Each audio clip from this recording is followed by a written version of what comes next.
waiting for it to say 2 o'clock.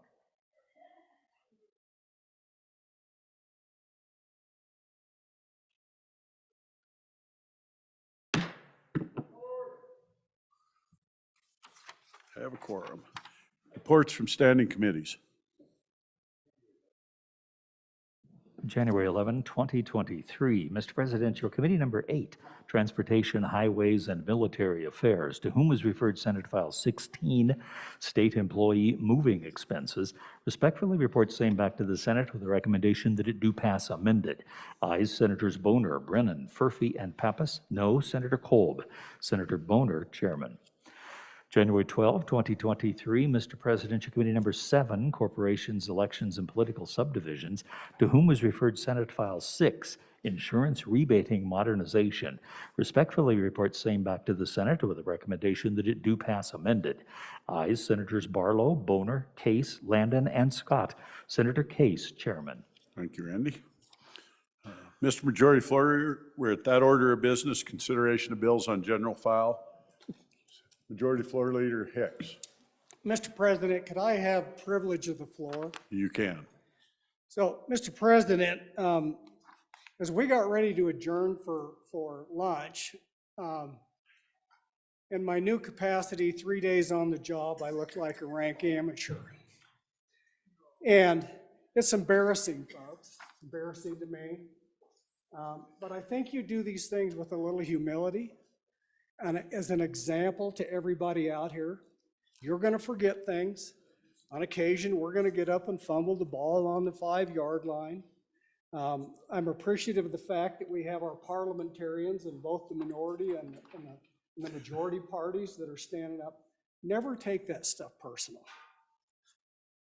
It's all about learning and being professional and being the Senate. And so I would also like to say, the chief clerk provided me all the appropriate things. I just got lost. So I want to extend an apology to her. But humility, a little understanding, a little grace goes a long ways around these buildings. And so, anyway. Wise words. So, Mr. President, I move the Senate resolve itself into committee of the whole. All those in favor say aye. Aye. Those opposed? Okay, motion is passed. Welcome back. You got your 2 pieces of candy.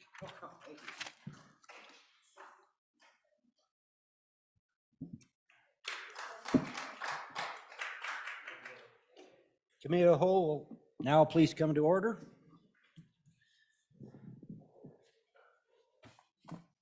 Okay, Senator Landon, would you please approach the front desk?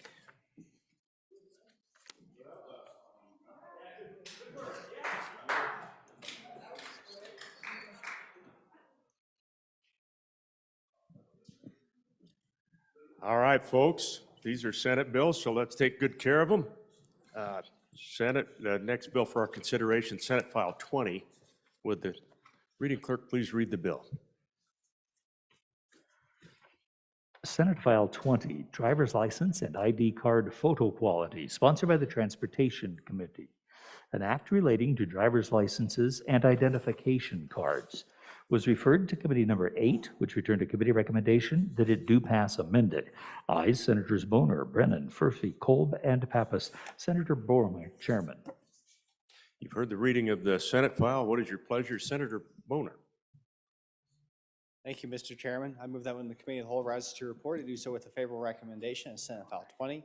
There is a standing committee amendment. I ask that it be read in at this time.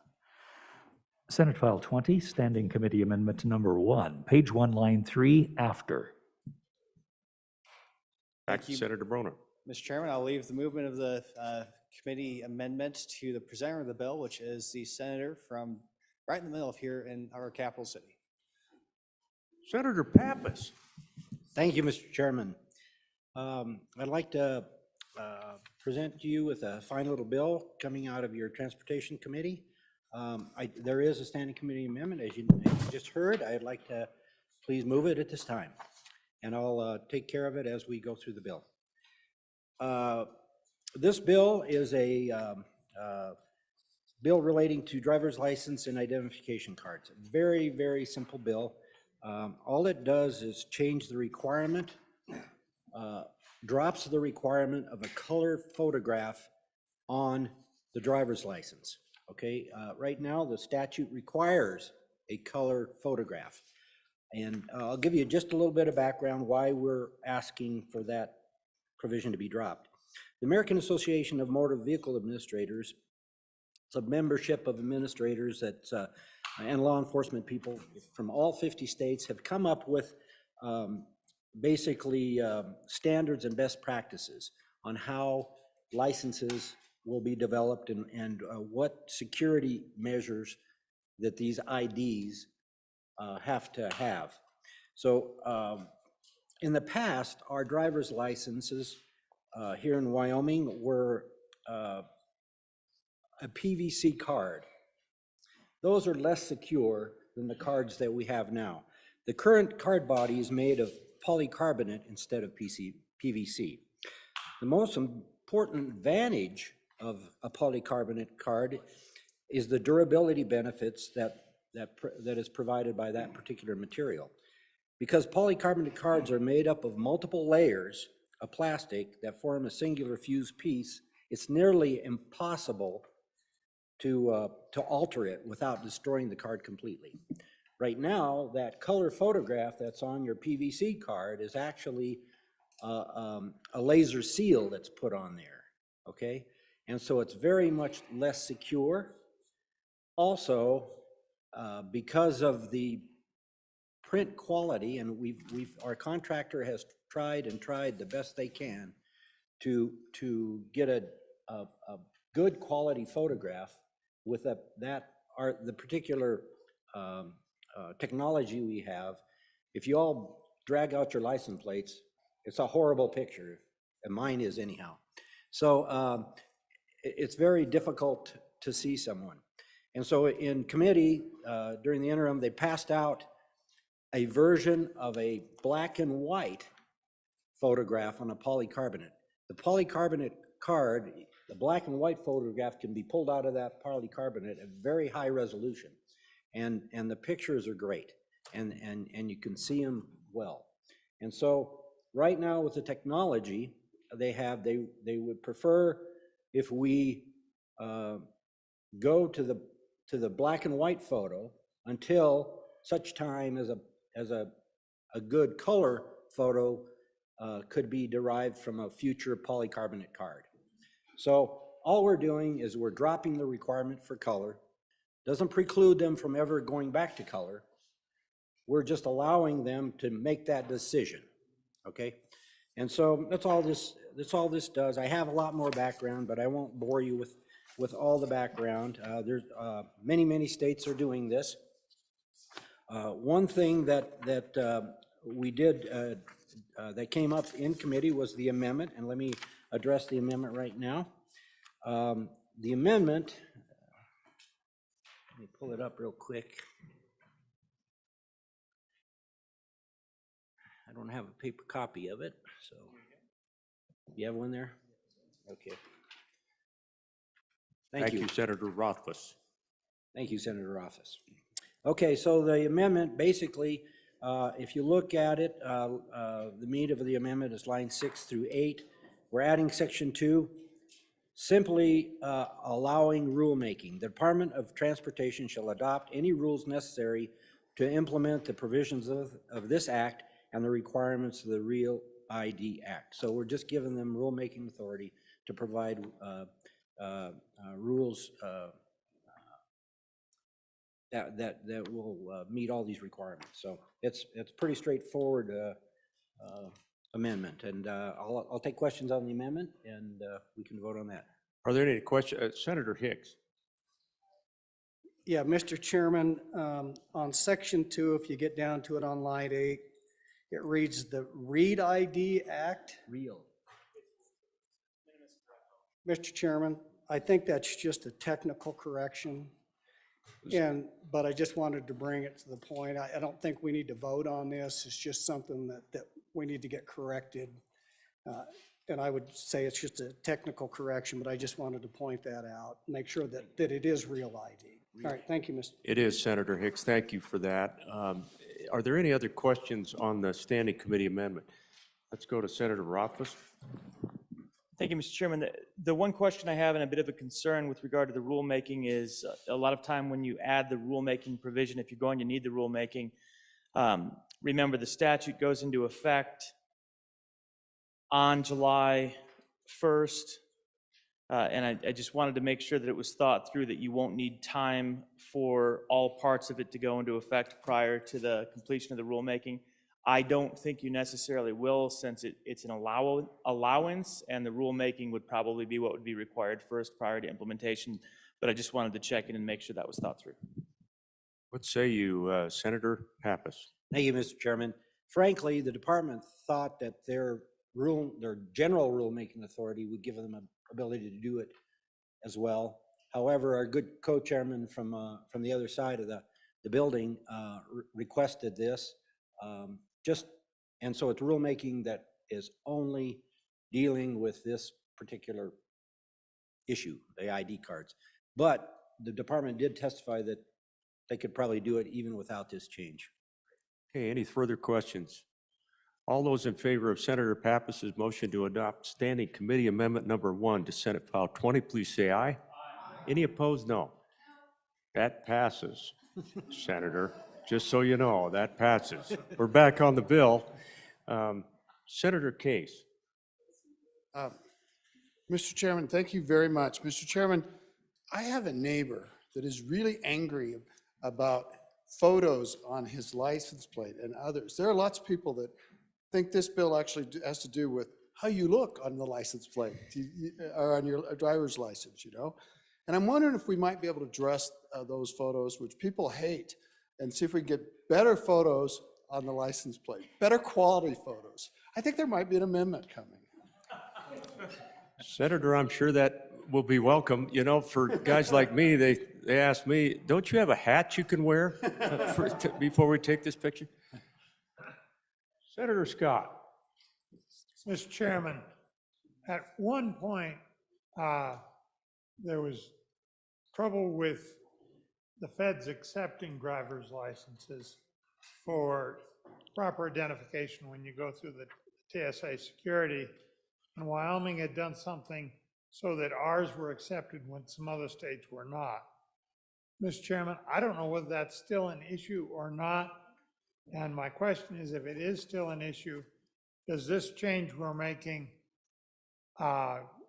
keep our driver's license in compliance with the federal requirements so that it still can be used as identification when you go through the TSA?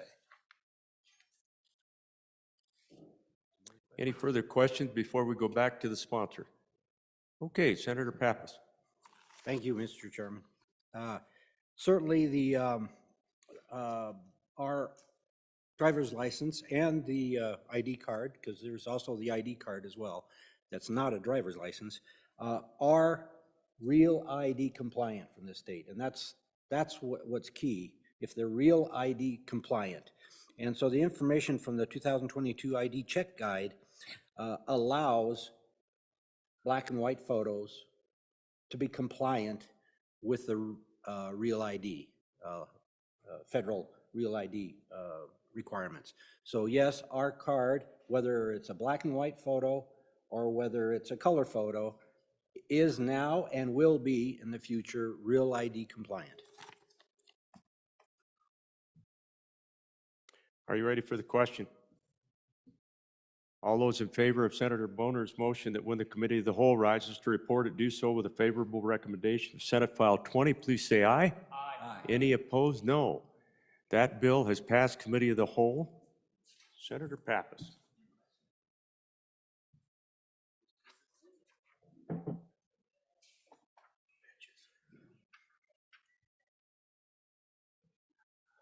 Thank you, Senator Landon, for driving the boat. Okay, the next bill for your consideration is Senate File 2. Will the reading clerk please read the bill? Senate File 2, Wyoming Telecommunications Act Sunset Date, sponsored by the Corporations Committee, an act relating to telecommunications. Was referred to Committee Number 7, which returned a committee recommendation that it do pass. Ayes Senators Barlow, Boner, and Landon and Scott. No, Senator Case. Senator Case, Chairman. You've heard the reading of the bill. What is your pleasure, Senator Case? Mr. Chairman, thank you. I move that when the Committee of the Whole rises to report, that it do so with a do pass recommendation on Senate File 2, Wyoming Telecommunications Act sunset date. And for an explanation of the bill, I yield to the fine floor sponsor, Senator Boner.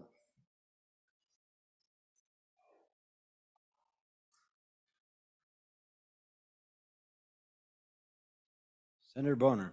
Thank you, Mr. Chairman. Ladies and gentlemen, what you have before you is a very straightforward bill, simply extending the sunset date for the Telecommunications Act.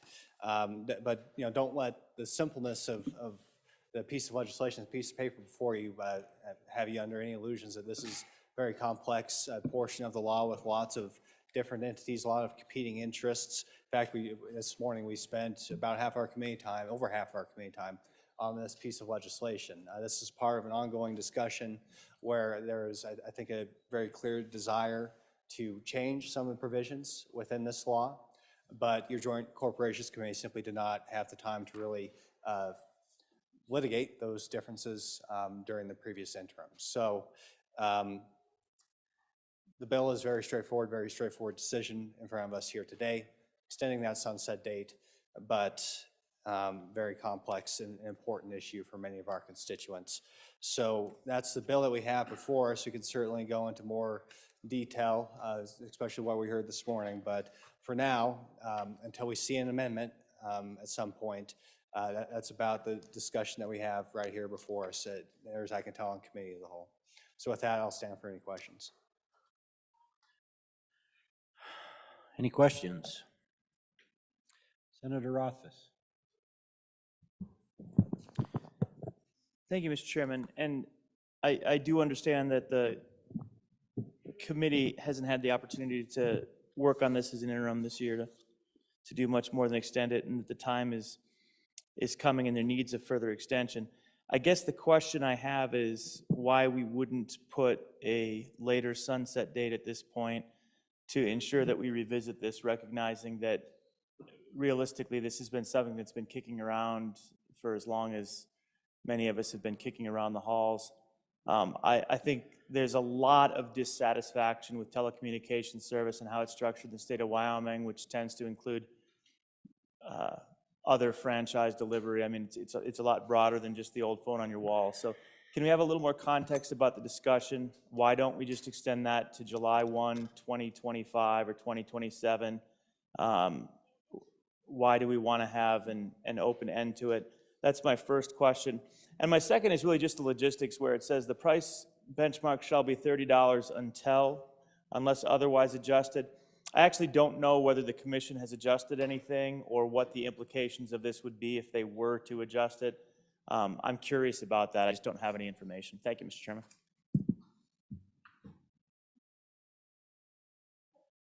Senator Boner. Thank you, Mr. Chairman. So, yeah, we did spend quite a bit of time on this in committee. I want to make that clear. And the 2-year extension was a conscious choice, recognizing the rapid evolution of how we communicate with each other, recognizing there is a significant desire to make changes to the point where even we had to consider, or we considered amendments to this, what seems to be a simple sunset extension even in committee this morning. So that was a decision of your corporations committee to go ahead, and that we thought 2 years was enough to get the timing right and make sure that we have this discussion in a meaningful time frame, but also recognizing that we do want it in a general session. We want it done on that time frame. So as far as deleting the 2023 language, I'm assuming that that was simply recognizing that the whole act goes away in 2025, and we wanted to just make sure that we got rid of that particular sunset of that particular provision and make sure that everything's on the same time frame, recognizing that the whole thing does sunset if the bill goes through in 2025, we just don't want that portion to sunset before the whole thing. And so I might need a little bit more explanation from that from the other committee members, but that is my understanding of that particular provision on the top of page 2. Senator Scott. Mr. Chairman, it was my instinct when I first read this that a longer sunset date would have been appropriate. What convinced me that this was probably more workable was that we did hear some testimony in the interim, and I think it was repeated again this morning, that there's some chance of some significant federal changes in the next 2 years. And so that it would be appropriate to come back at that point. And there, Mr. Chairman, we are having some problems in some of the rural areas over coverage issues. We really didn't address those in this, and we really need to. It is something that the committee needs to spend more time on it than we did in the last interim. So that's a secondary reason. But I was persuaded by the argument that it looks like the feds are going to change some of the regulations in this area. Senator Landon. Thank you, Mr. Chairman. And to tag on to the good senator, I was likewise persuaded to go ahead and extend this. I have a hunch that this is going to be an area that our Corporations Committee is going to spend quite a bit of time on the next couple of years. My thinking was that if we can execute the big lift of completely rewriting this Telecommunications Act, then we can always write in there and eliminate any sunset that exists. In the meantime, I think with all these moving parts and all these things going on in telecommunications right now, I think it's, for me, it was appropriate to go ahead and give it a couple more years, knowing that our chairman has good expertise and interest in this area. I suspect we'll be taking some of this up.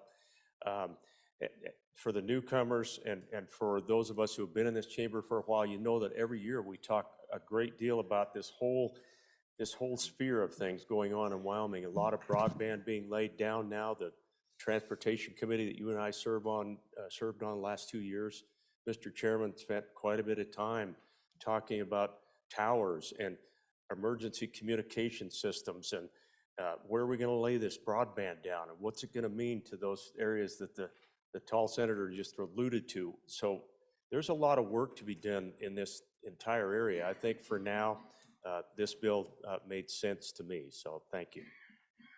Senator Hutchings. Thank you, Mr. Chairman. My quick question is on page 2, lines, really, this whole section, 3715, 501, Universal Service Fund created. I'd like to know what that fund is.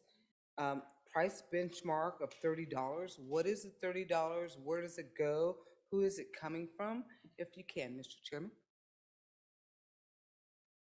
Senator Case. Well, Mr. Chairman, I have a great committee. I think they've all spoken, so maybe we've got one in reserve. This is a journey that Senator Scott and I've been on for, I think, 29 years when we wrote the first Telecom Act in 1995, which predated the Federal Telecom Act that came out in 1996. And I was a new legislator.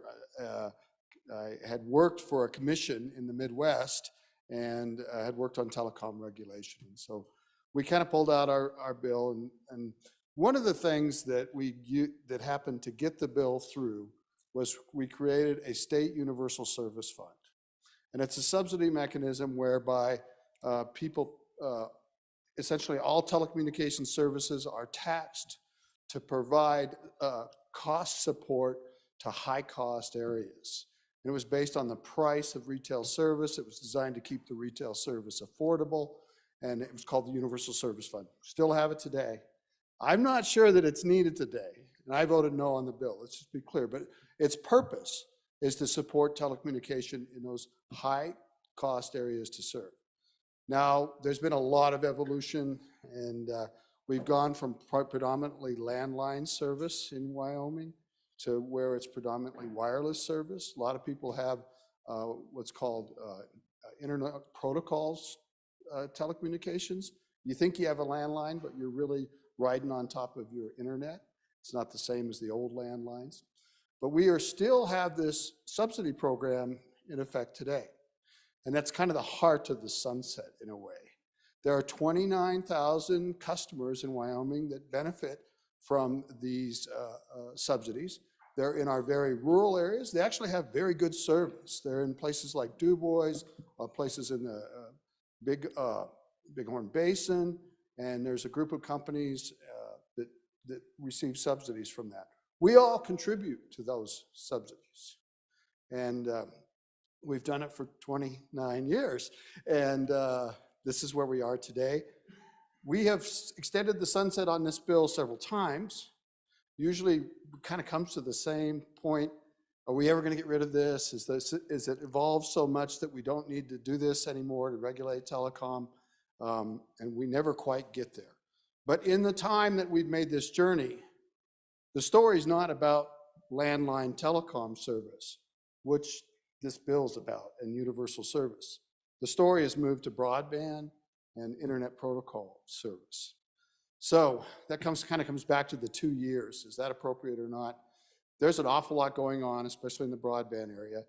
And the forces out there in the world, there's some people that want this to go away right now. Kelcase is probably one of them. There are some people that want to see it expanded to be a broadband fund and support broadband and really juice it up. There's some people that would like to see, there was an amendment proposed, not in the bill, and I think you'll probably see it perhaps on another reading, that has to do with whether if you don't collect money from the fund, can you be deregulated? I think that's a fair question. So unlike my good colleague friend, I think we have transitioned a long ways in improving the quality of rural service. We do not have the complaints that we were having about 3 or 4 years ago in rural service, and it was pretty brutal. We have seen the biggest landline company in the state, who used to be a major powerhouse, who's now kind of, I won't say a bit player, but it's a shadow of its former self. They've actually been deregulated, excused from commission oversight. So it's a journey. This is the way the journey came out, Mr. Chairman. Thank you very much. I hope you appreciate that. You probably don't, I'm sorry. Senator Rothfuss. Thank you. Thank you, Mr. Chairman. And I do appreciate that. And I appreciate the background. And I guess my question then at this point is really, can we get a better picture of what happens if this bill doesn't pass? So what that's going to mean then is that the sunset date of July 1st, 2023 will be enacted. The chapter will be repealed. And so the existing Telecommunications Act and the fund that was discussed goes away. So we understand statutorily kind of what that means, but clearly there was probably a lot of discussion the Corporations Committee had, Mr. Chairman, on what would then happen next. How does that impact the folks in rural communities? How does that impact folks in urban settings? You know, what happens next if we don't pass this bill? Senator Steinmetz. Thank you, Mr. Chairman. I can't answer that question, but I can tell you from the budget hearings we had on the supplemental budget, the state of Wyoming will still be required to do the work that has been being done through this fund and through the federal program. And it'll come with about $130,000 price tag per year. So you'll be watching for that in your supplemental budget. This bill does interact with the budget, so I thought all the members should be aware of that as well. Thank you. Senator Scott. Mr. Chairman, the question is what'll happen if this just goes away? If you're an urban customer who does not need to talk to rural customers, it probably doesn't make much difference. If you're a business that does, it will make some difference. The problem that we may get into, and we are uncertain, I think, as to the magnitude of the problem, is there are still areas in this state, and frankly, I happen to live in one of them, where the cell phone service is less than perfect. The cell calls, either you still have vast areas where they're not possible, where there is no coverage. Mostly those are uninhabited. You have some areas where there is coverage, but it is not that dependable. Our coverage gets affected by weather and is marginal enough so that a long conversation is likely to get dropped. That's a problem. I don't know how much of a magnitude, whether this will change that much or not. It may or it may not. There's, in my mind, a lot of the needs of the Universal Service Fund are met now by the feds, and goodness knows what they're going to do next, whether they'll continue to be a viable source or whether we'll lose that, and then we'll start losing the rural customers on some scale, particularly on the smaller exchanges that are more oriented at the rural customers. There's significant uncertainty there. And there is continued deployment in the rural areas of broadband services and of fiber optic services that will solve part of the rural problem, but probably only part of it. And the question in my mind is, do we really want to continue to try to have a universal telephone service where there are very few, I know of a few areas that still are outside the telephone system. But if we want to continue to have a universal service, I think it's necessary that some regulation be retained.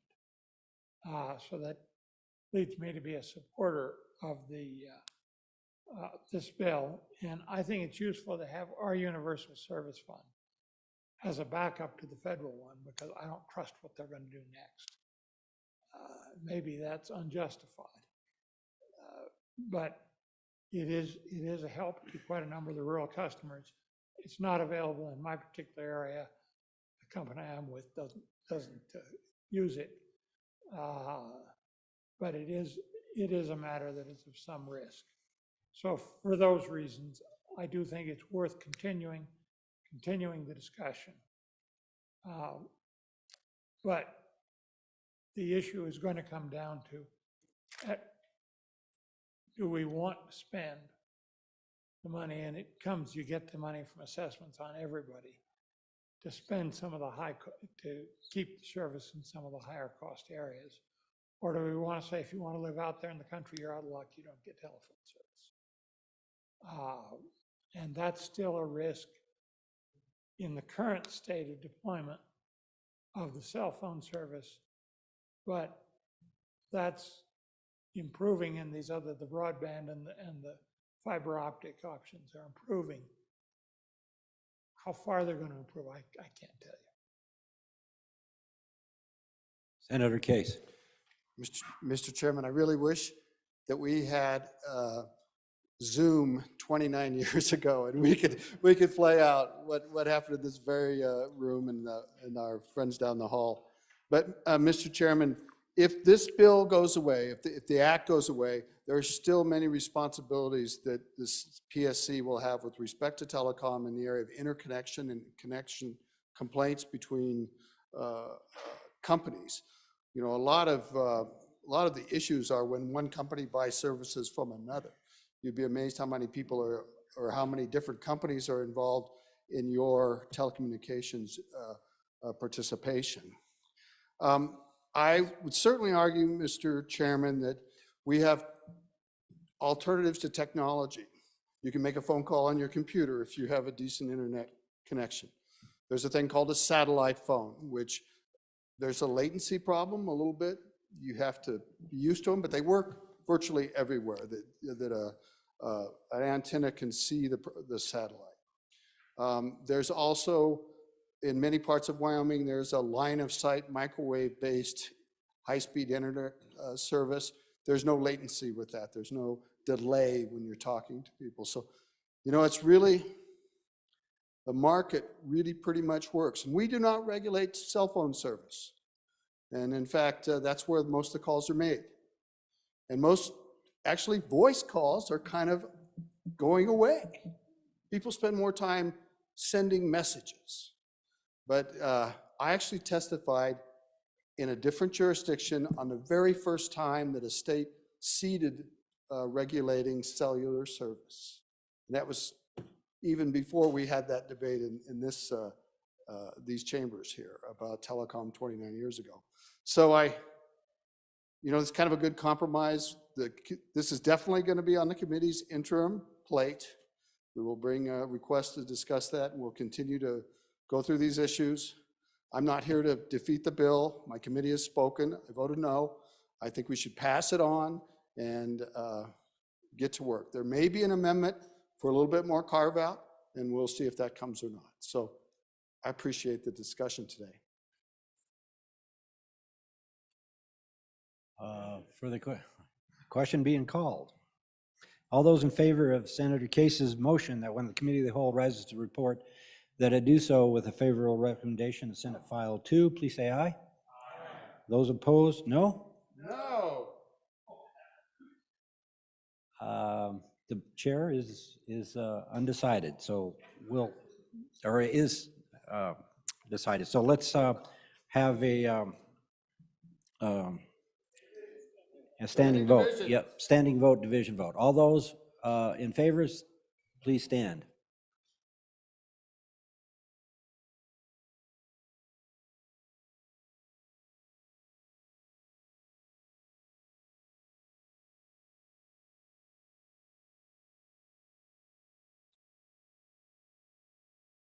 Thank you. All those voting no, please stand.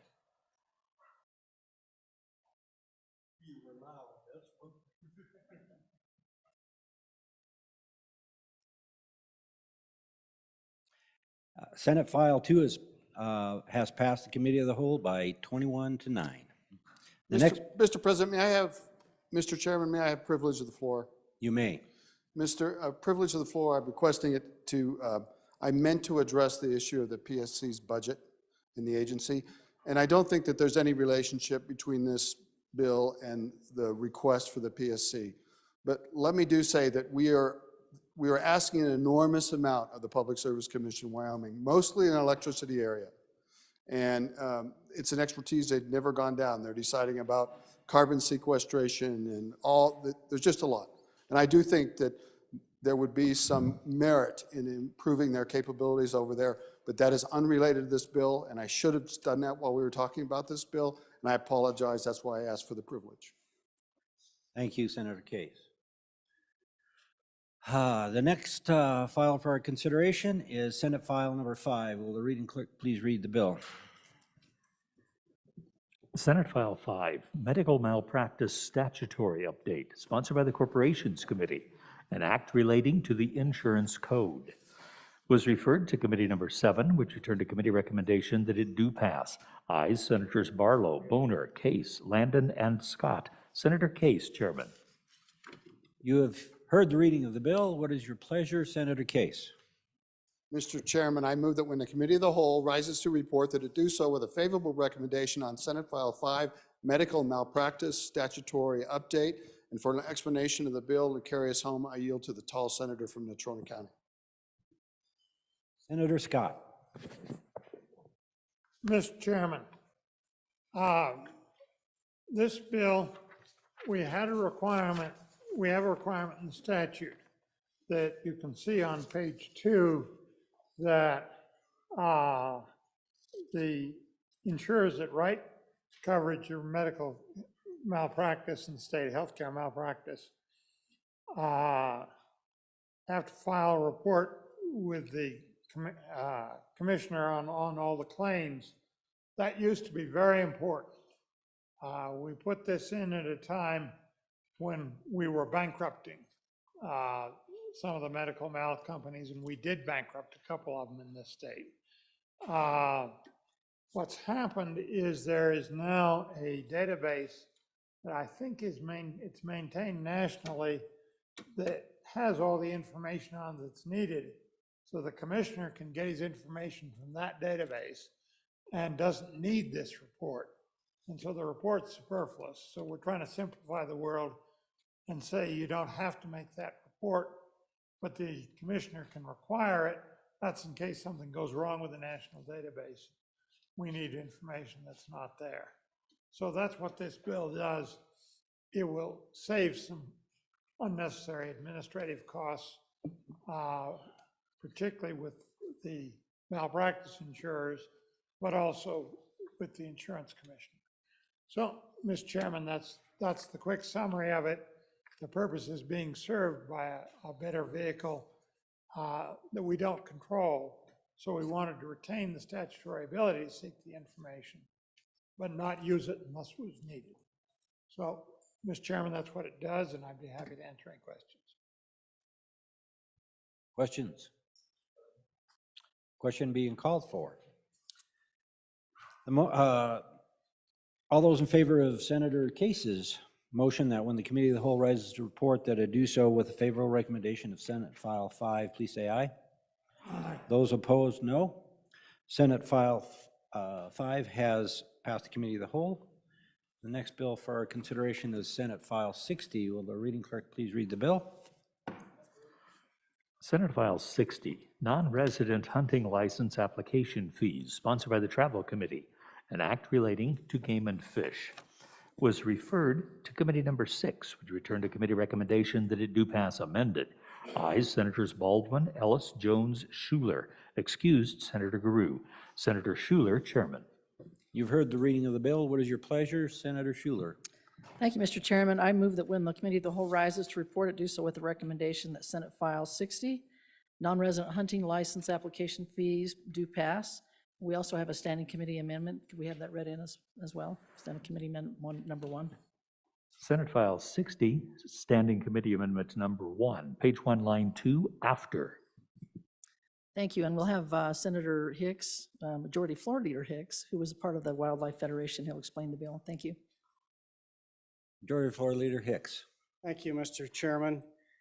Just a quick explanation, well, maybe not quick, but for those of you who are not familiar with the Wildlife Task Force, this was a kind of a creation by the governor and working with the legislature and also the Game and Fish Department. Over a number of years, we've seen just a multitude of game and fish bills from every sector come. And so what the purpose with this was to take some of these kind of policy-related issues that keep showing up here and that keep showing up before the commission and establish this Wildlife Task Force to kind of come to grips and grapple and a lot of public comment to deal with these issues. So as it was explained by one of the co-chairmen today at the TRW committee, it was kind of like a legislative interim committee on steroids. And so let me explain that. This committee met 16 times in 18 months.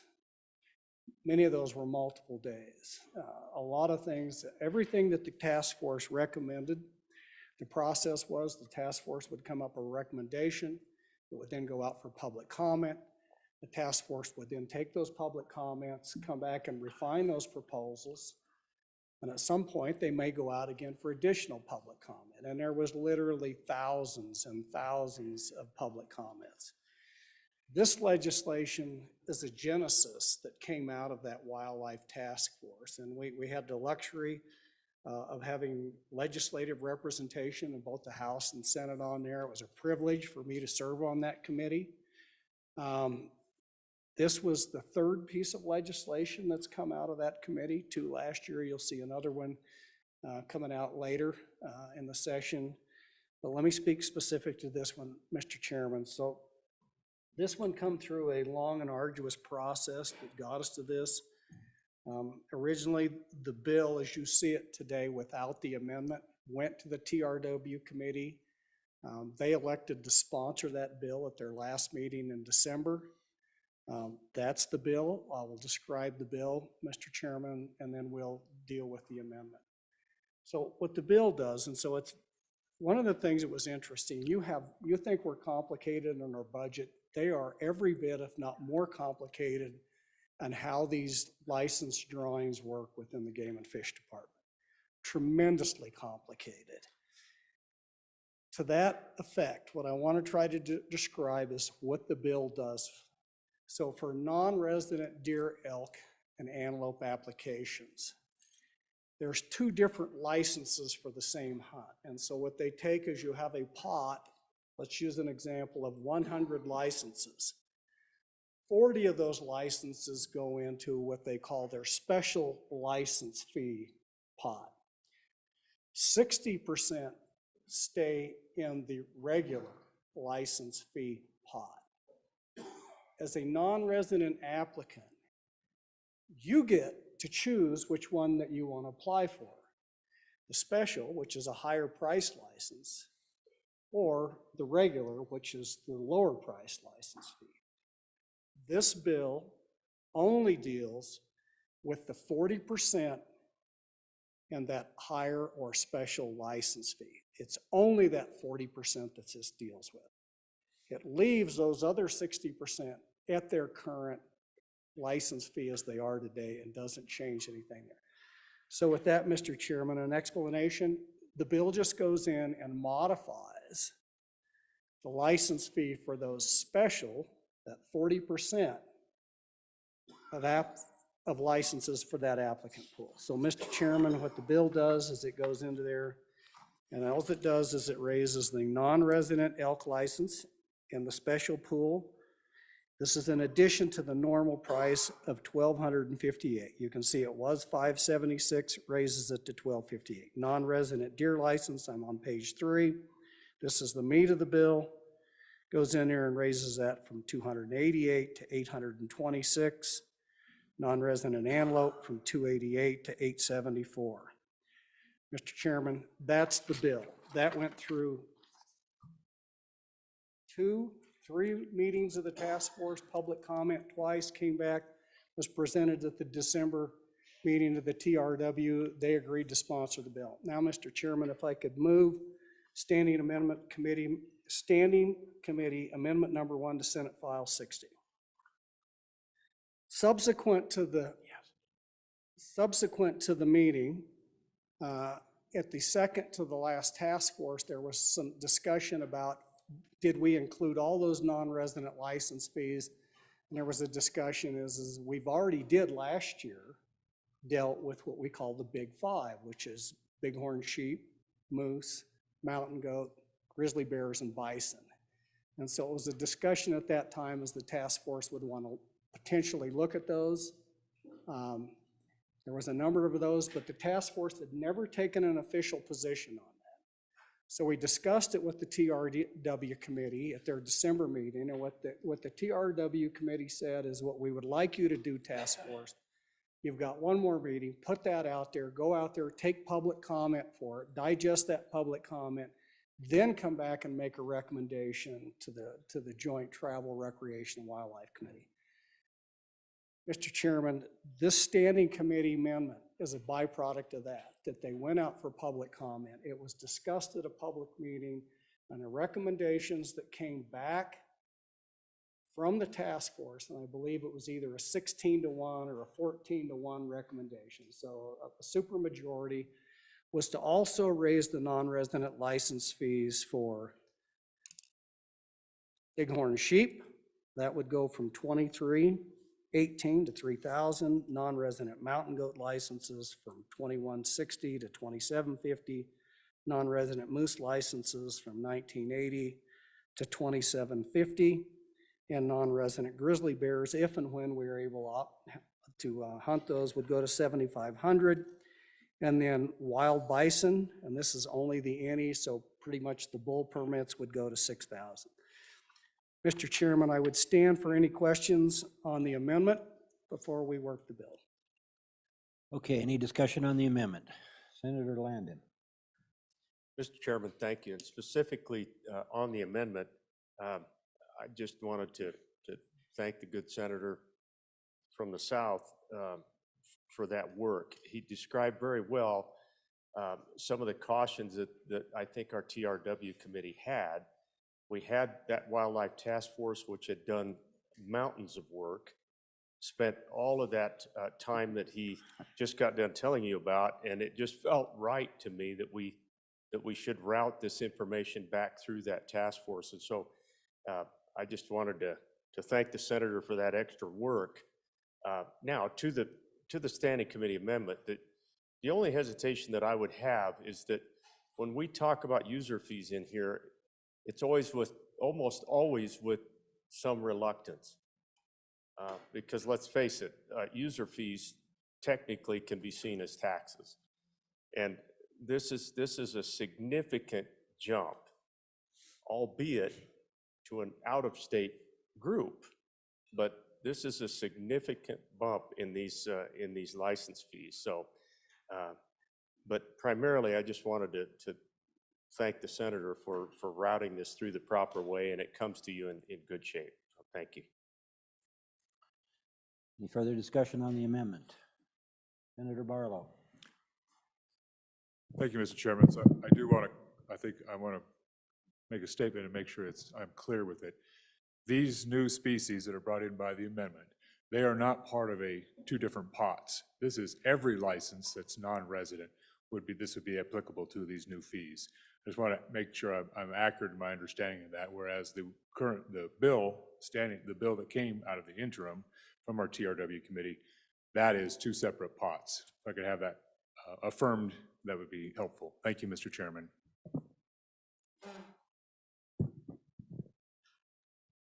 Any further questions before we go back to the amendment sponsor?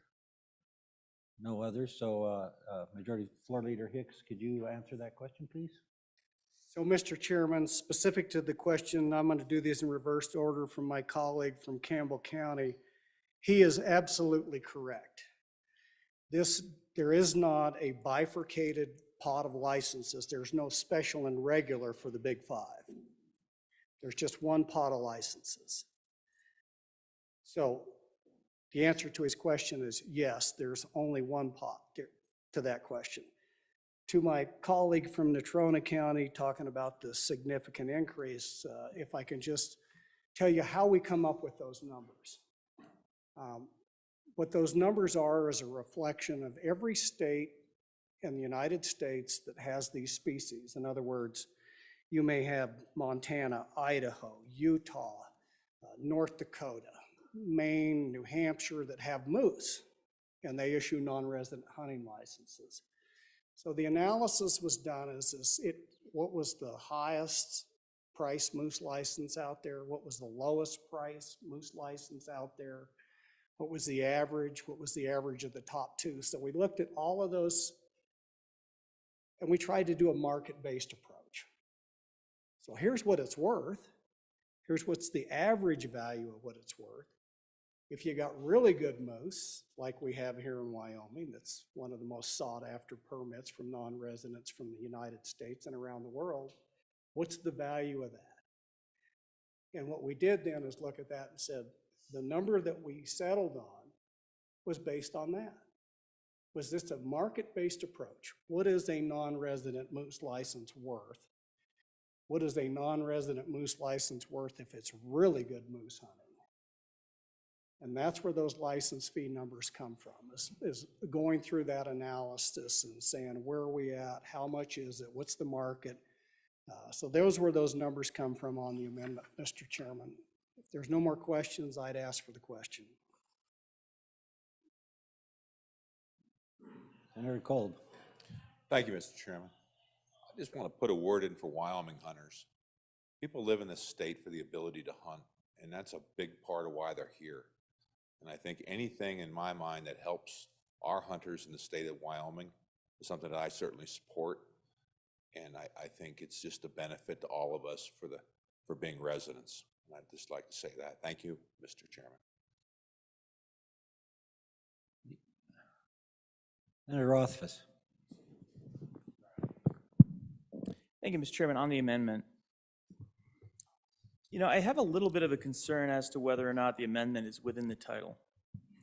It's clearly germane to the bill, but when I contemplate the title of the bill that we have under consideration actually explicitly has in the title modifying the provisions of elk, deer, and antelope hunting licenses issued to non-resident applicants, increasing non-resident license fees to hunt, and then it actually lays the list out: elk, deer, and antelope. It doesn't need to include in that title elk, deer, and antelope. That's not required. It's written there, which means it is a constrained title and a constrained topic, and that's intentional.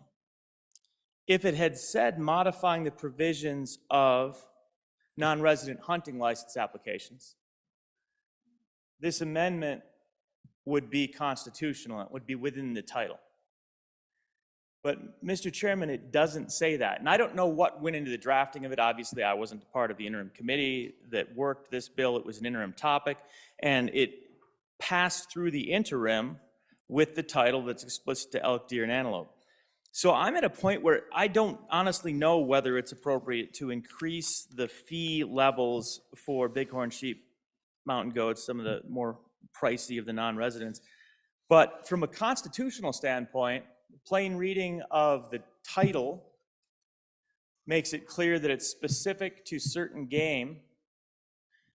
You have to amend the title and add new game in the amendment. That's what you see in lines 1 through 7, is new animals that you would potentially shoot. And from that standpoint, to me, it strikes me as an unconstitutional amendment. I wouldn't want the bill to be declared unconstitutional. It was worked during the interim without these particular trophy animals. And from that standpoint, personally, I'm concerned that it's an unconstitutional amendment. And so I'll be a no vote for that purpose, not necessarily on the merit of the policy, which I think is certainly subject to debate, but specifically on the constitutionality within the amendment, not amending outside of the original title.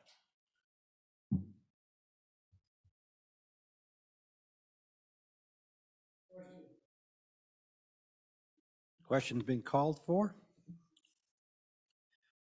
Those in favor of Senator Hicks's motion to adopt the Standing Committee Amendment number 1 to Senate File 60, please say aye.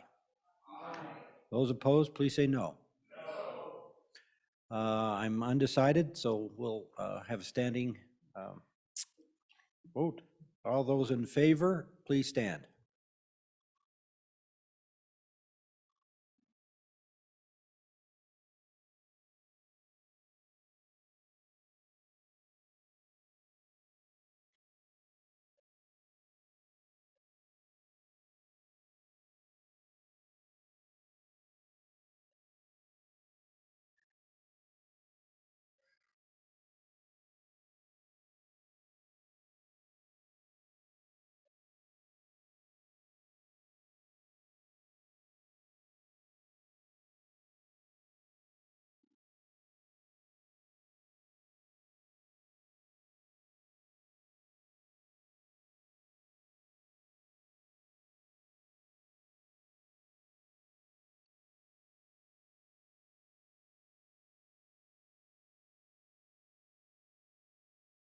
I did. Please be seated. All those opposed, please stand.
Okay, standing, amendment to Senate, Amendment Number 1 to Senate File 60 has passed on a vote of 16 to 14. We are back on the bill. Senator Scott. Mr. Chairman, let me first make sure that I understand the bill. The description was the meat of the bill is on page 3, and what that is the increase in the fees that is provided on page 3. And that's significant as I read the revenue note. Once you get to fiscal years 25, 26, they're projecting an increase of $5.7 million. And the debate was, are we charging the appropriate amount for what the market will bear? Mr. Chairman, this is a bill whose purpose is to raise revenue. Article 3, Section 33 of the Wyoming Constitution. All bills for raising revenue shall originate in the House of Representatives, but the Senate may propose amendments, as in the case of other bills. This is a revenue-raising measure brought to us as a Senate file. Mr. Chairman, that on its face is unconstitutional. Fortunately, we're very early in the session. There'll be no difficulty to have this bill brought as it should be, as a House bill. And that's what ought to happen. And Mr. Chairman, I think we ought to vote this bill down today so that can be done and done properly and done promptly. Yes, it doesn't say tax, it's a license fee. But the Constitution doesn't say tax, it says raising revenue. And that's what this does. On and against.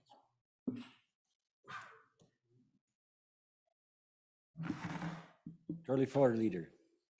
Mr. Chairman, so the United States Constitution contains a provision which is almost identical to the provisions in the Wyoming Constitution. If you want to go to the U.S. Constitution, Article 1 and 7, Clause 1, and Wyoming Constitution, Article 3, Clause 33, the U.S. Supreme Court in U.S. v. Norton in 91 U.S. 566 in 1875 held that revenue bills have been confined to bills to levy taxes in the strict sense of the word, and had not been understood to extend to bills for other purposes which incidentally create revenue. In addition, the Wyoming Attorney General Office has opined that revenue bills are only for the primary purpose to raise revenue for the general expense or obligations of the government, rather than bills that raise revenue. Mr. Chairman, that's what our Constitution says, that's what the Supreme Court says, and that's the opinion of the Attorney General. Keep in mind, these are license fees. Nobody has to apply for them. They're completely voluntary. It is not for the general purpose of taxation for government. It is for an opportunity to participate in an activity in the state of Wyoming, and nobody's obliged to apply or purchase a license. That's what our Constitution says, that's what the Supreme Court has ruled on, and that's what our Attorney General has opined on that very issue. Thank you. Senator Scott. Mr. Chairman, this is a bill to raise revenue. Now, it's specific to a specific agency, but that is a state agency. And the Constitution doesn't say taxes, it says raise revenue. That, we're changing fees for the purpose of raising revenue for a state agency. Mr. Chairman, yes, some of the attorneys try to get around the specifics of the Constitution. we're bound by oath to observe the Constitution. And this, where you're raising fees to raise revenue, I don't see how it can stand the constitutional muster. I think the simple thing to do is to start it where it belongs so we don't have that argument. And this is not some little fee that's incidental to some grander regulatory scheme. This is trying to finance a state agency. Mr. Chairman, I think it's time we started being more strict than we have about the enforcement of our Constitution. This is a clear example. Senator Rothfuss. Thank you, Mr. Chairman. Mr. Chairman, I appreciate the thoughts and share the concerns of the good senator from Natrona County. Sometimes these decisions are struggles because we don't have the time and we know that we have some important work to do. We're at a situation now, as pointed out by the good tall senator, where we're not struggling with that challenge. Probably take one day to get everything in order to have this start as a House bill. And while we're at it, Mr. Chairman, we could have that House bill have a title that would allow the amendment to be constitutional. Senator Schuler, did you have a comment? Thank you, Mr. Chairman. Again, I'm not up on the constitutionality of each law that comes down the pike, but I will say this, that the agency that would be the recipient of these funds was not the agency that put forth this bill. It was actually a bill that was recommended by the Wildlife Task Force. And again, I would agree with the majority floor leader. I think this is one of those things where everyone from out of state that is hunting will not be taxed, will not, we won't be raising revenue from everyone. It'll just be a certain percentage of people that might come in and want to have a little bit better chance of drawing one of these trophy animals. And so that's just my take on it. Thank you. Senator Barlow. Thank you, Mr. Chairman. So at the risk of taking a new tact in this discussion, I guess the first query I'd have is how many out-of-state hunters were on the task force? I think we know the answer to that question. But how many people in this room interact with those out-of-state hunters when they come and pay a trespass fee to hunt on our properties? And I am one of those people. So I don't know if I'm not taking position on whether they come or not, but I know that when I look at the fees, the 40/60, I'm just going to take antelope because that is something that I'm very familiar with. A resident antelope license is $35. In the current law, under the 40%, they're $288, and under the 60%, they're $324. So the jump from 288, I didn't do the math, the 288 to 874 is a very significant jump. So I guess my question is what benefit do you get from being in one draw versus the other draw besides the cost of it? Is it a higher priority? Is there some other benefit to this? There's certainly a difference right now, but what other benefit is it? And does that justify, are we going to lose out-of-state hunters who come in and spend other dollars in our communities for this? We harvest 20 plus animals off of our property each year. We haven't changed our trespass fee in my lifetime. For antelope. So, or in my memory, I shouldn't say my life, in my memory. So I guess I need to understand what the differences is between these two categories. Is it draw odds are better, and that's just now because of the price, and the price will be significantly different now. And I actually like the working folks that come from those states to the east and west. I have hunters that come just because antelope, and they just want antelope meat. It's the only protein they eat. And they've been coming for 20 plus years, many of them. And so I don't want us to do something that may raise revenue, but also, brings fewer people to our state to enjoy other things in our state besides our hunting. So, Mr. Chairman, I'm constitutionality issues aside, I'm concerned that this actually it kind of does the opposite of what we want. It raises revenue, but we may actually have less applicants for those licenses. Thank you, Mr. Chairman.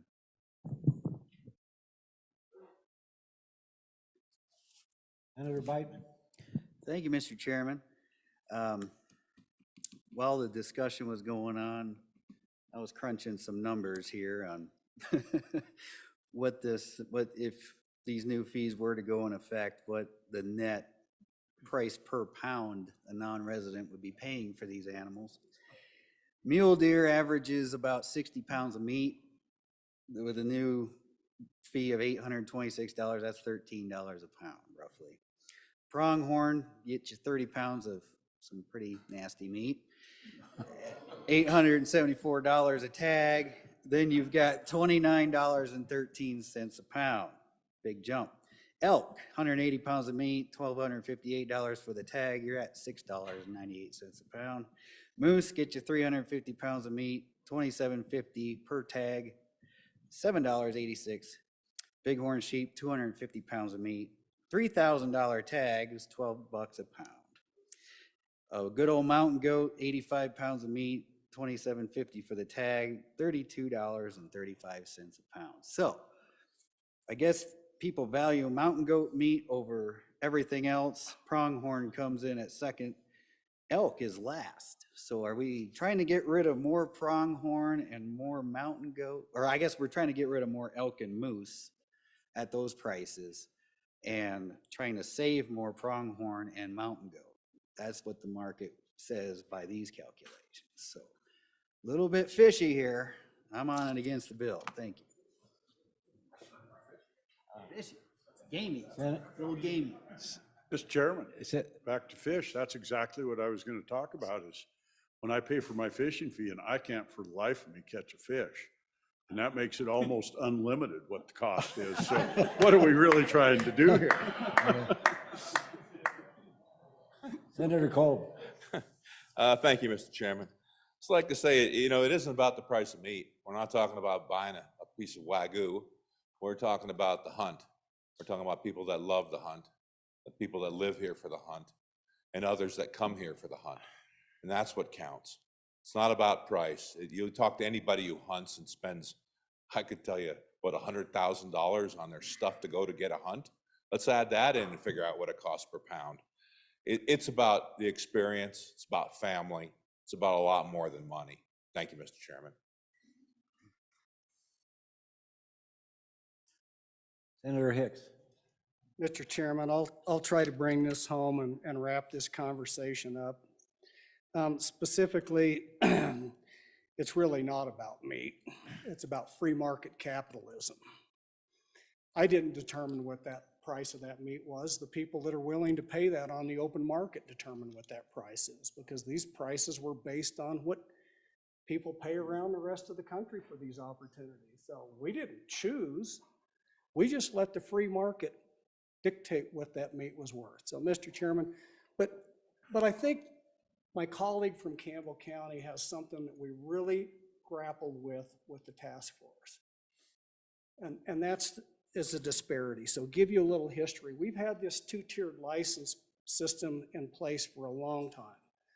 Not quite 3 decades, but well over 20, 25 years we've had this system and periodically looked at it. And it was designed to give those people that have the ability to pay a little more, increase their odds of drawing. No guarantee, but it increases their odds of drawing.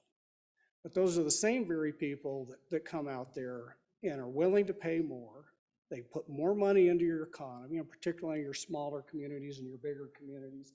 They hire outfitters, or as my colleagues demonstrated, they're willing to pay a trespass fee to hunt on that private land.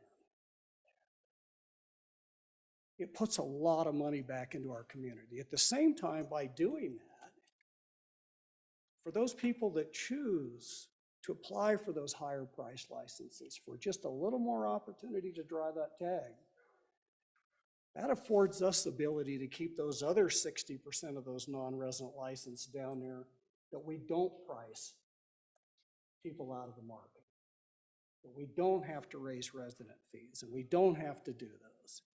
So it strikes a balance. It's voluntary. You can still apply for a license. You get to choose whether you want to apply for the higher price or the lowest price. The program's been here for just under 30 years. That was what it was designed to do. not only pay for that license, to put more money back in every one of your communities as those people come out there and do that. Now, that doesn't mean the guy that's not going to hire an outfitter or not going to go out there and spend a lot of money on private land trust funds won't participate in this program. Some of them will, some of them won't, but they have the economic means to do that. So the other thing that you have to, and specifically is address my colleague from Campbell County's concerns, the way the draw works, and I didn't want to get into the complexities. The first licenses that are drawn are these, and in many times, not many times, but we will anticipate as we increase. What we've seen west-wide as you increase license fees, some people drop out. We still have 3 times more applicants than we have licenses.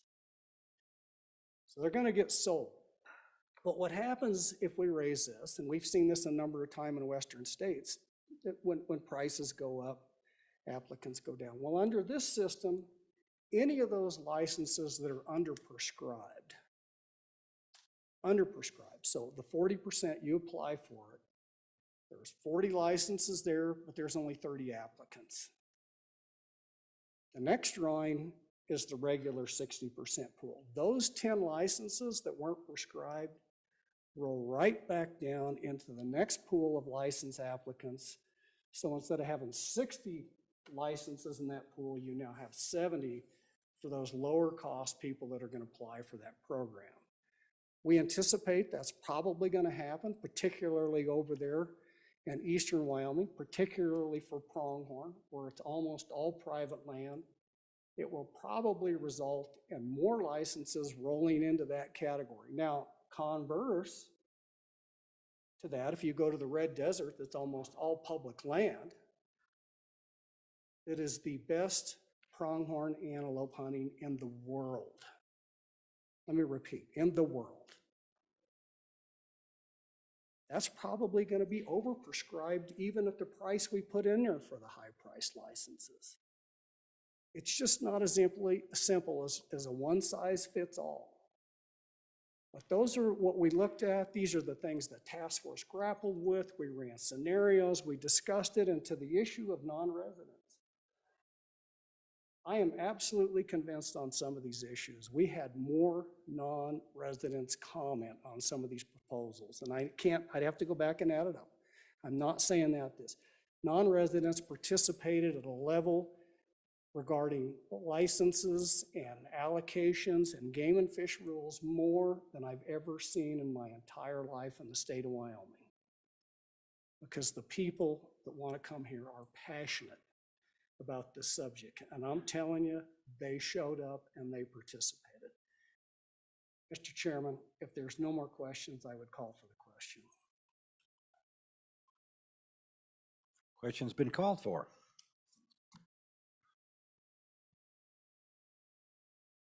Okay. Those in favor of Senator Schuler's motion that when the committee of the whole rises to report, that it do so with favorable recommendation on Senate File 60, please say aye. Aye. Those opposed, please say no. No. Division.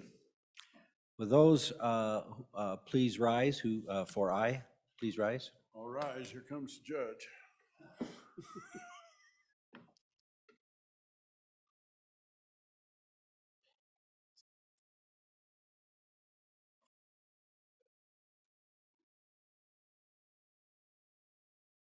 Okay, please be seated. Those opposed, please rise. What's that? I can send it to you.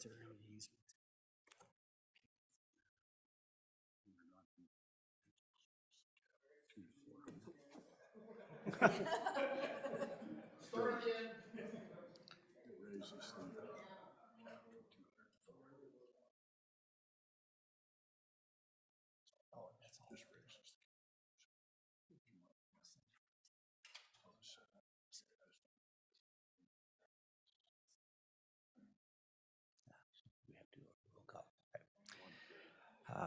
So the standing vote has failed. So pursuant to Senate Rule 6-5, having failed a standing division vote, a roll call vote is required. The chief clerk will call the roll. Senate File 60, roll call. Anderson? Aye. Baldwin? Aye. Barlow? No. Whitman? No. Boner? Aye. Bouchard? No. Brennan? No. Case? No. Cooper? No. Dockstetter? Aye. Ellis? No. French? No. Furphy? No. Baru? Aye. Hicks? Aye. Aye. Hutchings? No. Ide? No. Jones? Aye. Kinsky? Excused. Excuse. Kolb? Aye. Landon? No. Larson? No. McEwen? No. Nethercott? No. Pappas? No. No. Rothfuss? No. Salazar? No. Schuler? Aye. Scott? No. Steinmetz? No. President Driscoll? Aye. Aye. Closing vote. Closing. Vote closed. The count was 10 aye, 20 no, 1 excused. Senate File 60, having failed a roll call vote pursuant to Senate Rule 6-5A, is deemed indefinitely postponed. The next bill for our consideration is Senate File 6. Would the reading clerk please read the bill? Senate File 6, Insurance Rebating Modernization, sponsored by the Corporations Committee, an act relating to the insurance code, was referred to Committee Number 7, which returned a committee recommendation that it do pass amended. Ayes, Senators Barlow, Boner, Case, Landon, and Scott. Senator Case, Chairman. You've heard the reading of the bill. What is your pleasure, Senator Case? Mr. Chairman, thank you. I move that when the Committee of the Whole rises to report, that it do so with a do pass recommendation on Senate File 6, Insurance Rebating Modernization. For an explanation of the bill and to handle the standing committee amendment and little complications therein, I yield to the new kid on the block, Senator Barlow. Senator Barlow. Thank you, Mr. Chairman. I hesitate to stand up after the next bill, after the last one. Thank you, Mr. Chairman. So I bring you, colleagues, Senate File 6, Insurance Rebating Modernization. And while this is a fairly extensive bill with a lot of red lines in it, it truly is a modernization and a consolidation of our current statutes and a modernization to bring us up to some business practices that are not allowed currently in the insurance world that many other businesses are able to participate in. So the modernization component, ladies and gentlemen, comes from, as we heard from a bill yesterday, the NAICS, which was a workers' comp type issue. This is the NAIC, a national organization that deals with insurance and insurance commissioners. It's a cooperative effort to kind of get all of our state laws on the same page, because many of our carriers, our providers or producers and all that, they operate in multiple states and sell in multiple states, offer their products in multiple states. So what this bill does is bring all those together.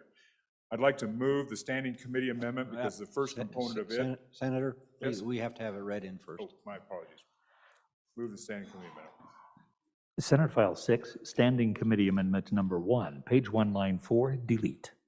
Senator Barlow. Now you may move it. Thank you. On the amendment, Mr. Chairman, Please, you'll see. please go ahead and move it now. Oh, Mr. Chairman, I will move the standing amendment number 1. My apologies. And there's 2 components to this. The first one is on line 4 in the title. It's striking requiring and inserting authorizing. And and this refers to language in the very back of the bill that, or in the bill that allows the department to make rules if they are necessary, but it does not require them to. So this was, I think this is a clarifying title type of a amendment. The second part of the amendment is page 2, line 12. And this is part of, there's two components to this bill, as I mentioned. One is we're consolidating all the unfair discrimination prohibited acts from 4 different places in the insurance code into one. And so how do you do that? You have to, so we have both insurance for individuals and insurance for property. So this is a compilation. So when the drafting was done, this line 11 and 12 talks about no unfair discrimination between, it used to be individuals, because this component actually was about individual health insurance per se, or something like that. And now we're going to have both persons and property under this. And after some discussion in the committee, and as you know, the definition of persons in statute includes legal entities, corporations, et cetera. So there was a discussion that persons wasn't the right word either. And after further discussion, we kind of held with a marker and used the word insured. So that's what you see in your standing committee amendment. But the instructions from the committee, which met this morning and considered this bill, was for the agency and those for persons representing the insurers to get together and come up with maybe better language. We just wanted a marker. So I guess I'm going to be the first one, and this is at the leave of the good chairman, to divide an amendment and ask you to pass one and defeat the other in lieu of a committee of the whole amendment will be coming next. So Mr. Chairman, if I could, I would move to divide Standing Committee Amendment number 1, the Senate File 6, Division 1 being line 1, Division 2 being the remainder. The chair deems that divisible. Senator Rothfuss. Thank you. Just briefly, it was a motion was made to divide. A motion is not necessary unless objected to. I believe the good senator would probably prefer to ask that it be divided without objection. And again, just as a general approach to this, a motion is going to require a vote. Correct. It's certainly polite protocol for us just to accept the division. So I'd suggest that it just be a question rather than a motion. Thank you. Thank you, Senator Rothfuss. So Mr. Chairman, I guess I withdraw the motion. And without objection, Mr. Chairman, if there's no objection, I would like to divide the amendment, lines 1 versus lines 2 through the remainder. And the chair deems that divisible. So we are all on Division 1 now. Let's speak to Division 1, which is line 1. Thank you, Mr. Chairman. So Division 1, ladies and gentlemen, was just a correcting language in the title, and I'd ask you to adopt the division. Question's been called for. All those in favor of Division 1, say aye. Aye.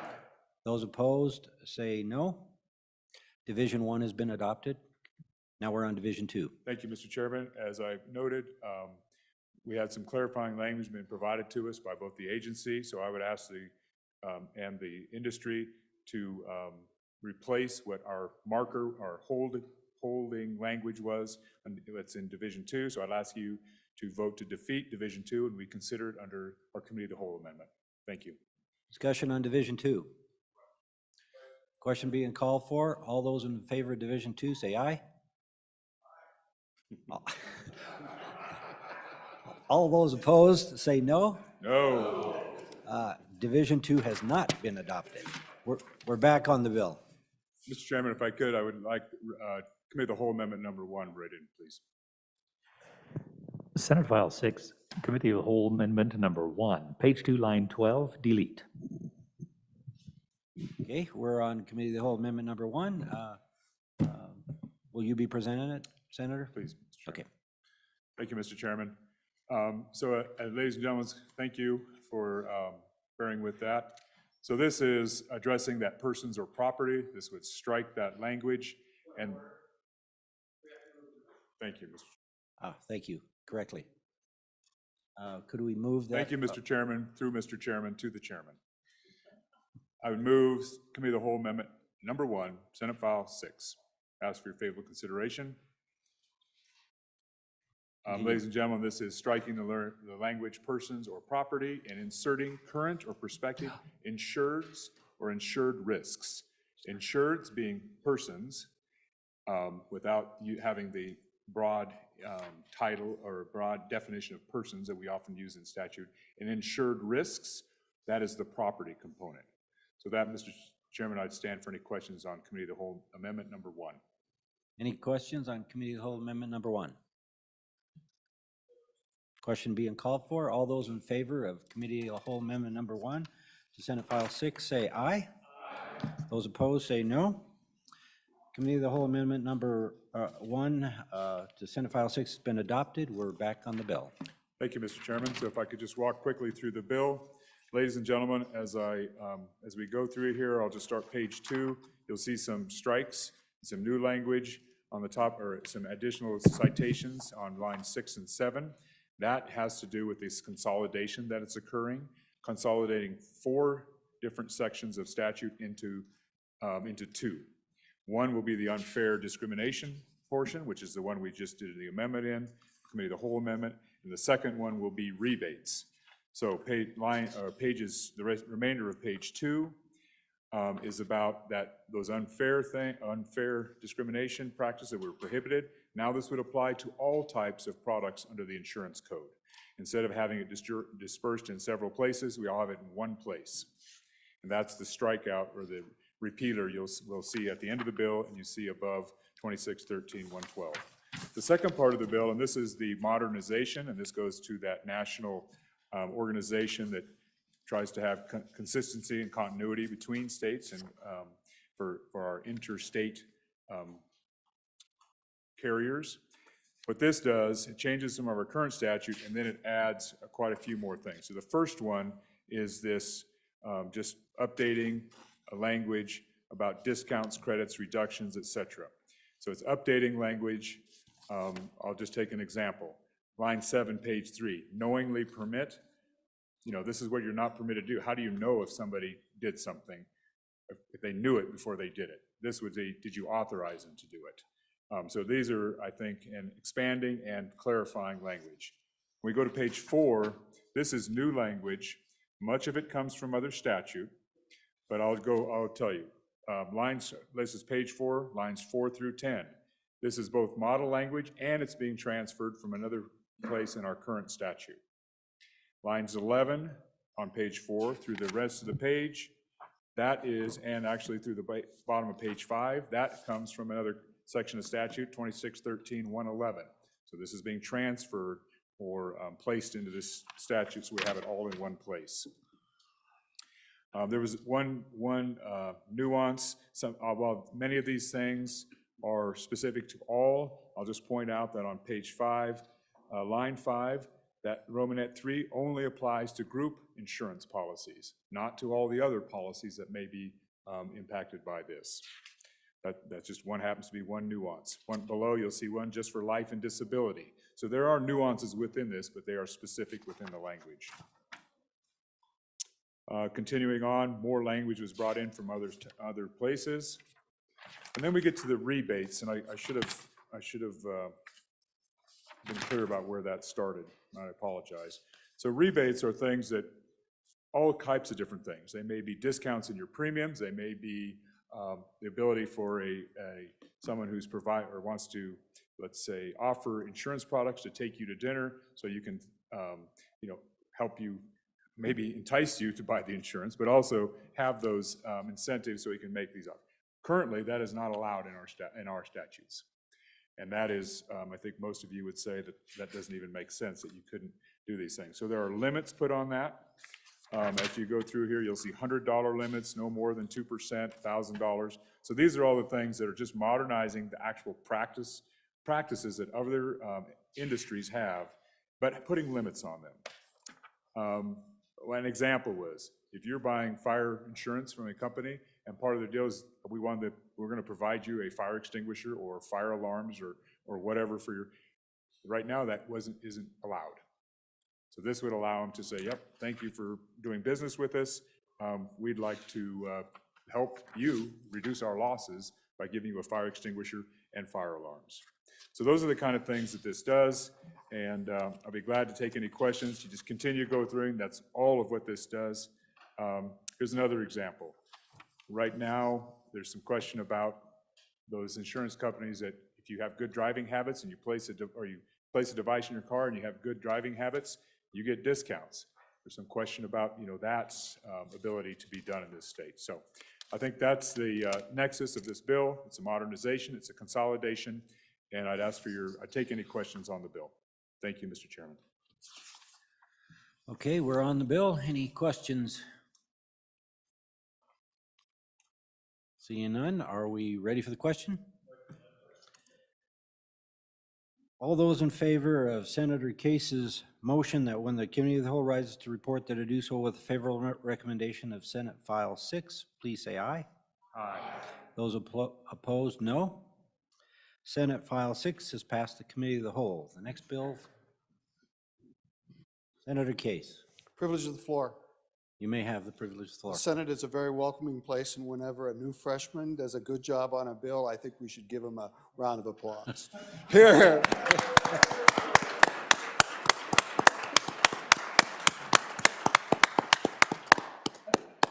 Bravo, bravo. Okay, the next file for your consideration is Senate File 16. Will the reading clerk please read the bill? Senate File 16, State Employee Moving Expenses, sponsored by the Transportation Committee, an act relating to the administration of government. Was referred to Committee Number 8, which returned a committee recommendation that it do pass amended. Ayes, Senators Boner, Brennan, Purvis, and Pappas. No, Senator Kolb. Senator Boner, Chairman. You have heard the reading of the bill. What is your pleasure, Senator Boner? Thank you, Mr. Chairman. I move that when the committee of the whole rises to report, do so with a favorable recommendation on Senate File 16. There is a standing committee amendment. I ask that it be read in at this time. Senate File 16, Standing Committee Amendment Number 1, page 1, line 3, after. Thank you, Mr. Chairman, for an explanation of the bill, and for movement of the standing committee amendment, I refer to the senator from Sweetwater County. Senator Kolb. Thank you, Mr. Chairman. I'll go through the bill first and explain the bill, then if that's to your pleasure. Senate File 16 is a bill that deals with, of course, WYDOT, and it authorizes payment of moving expenses for state officers and employees. The change affects voluntary moving situations. The extra money, the funding that will make this happen is already within their budget, so there's no funding requests. And the bill will give the department flexibility in dealing with highway patrol and staff to retain employees. This is no more than an extra tool in the toolbox to try to help out our situation and them dealing with the current problems they're facing with retainage of employees and moving people, frankly, keeping them happy. And I'll stand for any, if you want me to do, I'll stand for any questions on the bill itself. Would you like me to read in the amendment? Let's go through the amendment because of, well, we need to clarify the amendment, then people can talk about the bill later. Okay, so we move the amendment? Okay. You I go move the ahead. Standing Committee Amendment Number 1. The amendment basically, what it does is strikes the rules statement within the bill. And I'll read the amendment. Page 1, line 3, after employees, delete the balance of the line. Page 1, line 4, delete line through information. Page 1, line 5, delete effective dates and insert an effective date. Page 2, line 20 and 21, delete entirely and renumber as necessary. Page 3, lines 1 through 14, delete entirely. Page 4, lines 1 through 9, delete entirely and insert. This act is effective July 1 of 2023. And this basically struck out the rules-making authority within the original bill and took it away. And I would stand for any questions. Okay, we're speaking to the amendment. Any questions on the amendment? Hearing none, all those in favor of Standing Committee Amendment Number 1 to Senate File 16, say aye. Aye. Those opposed, no. Standing Committee Amendment Number 1 to Senate File 16 has been adopted. We're back on the bill. Questions, do you want to speak to the bill now, or I'll stand for questions. I'll Mr. stand for Chairman. questions? Okay. Senator Hutchings. Thank you, Mr. Chairman. I've seen this bill before, and one of the things, when I was on the committee, we talked about caps. Someone can have a huge pole barn full of equipment. They could have horses and cattle or whatever. Is the state gonna pay to move all those from one place to the other? That's my question, Mr. Chairman. Any further questions for the bringer of the bill? Senator Scott. Mr. Chairman, my question is, the way this is written in Title IX, I would expect it to apply broadly to all state employees, but I'm not at all clear that it does. Is this just confined to highway department employees, or does it apply to other employees? And I think particularly the game and fish employees move around a fair amount. And some of the other agencies do too. So does this go beyond the highway department? And if it does, what are the budgetary implications of it? And if it doesn't, I can see it as being something that the rest of the employees are going to want. And what would be the budget implications of that? Senator Landon. Mr. Chairman, thank you. I'll make an attempt at a couple of those questions. This was honestly a little bit of a strange debate that we had during the interim. I would tell the body that I came away a little bit puzzled by the overall situation in our human resource operations within the state. We were told that directors of agencies have this purview now, but it was the opinion and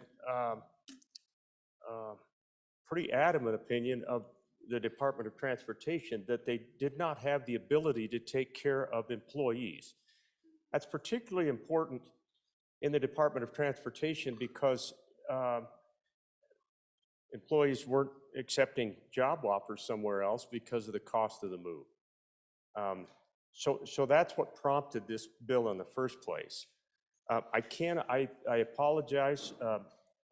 I don't remember in the interim if we were made to understand that it particularly dealt with the Department of Transportation only. I'm sure that we can find that out for sure.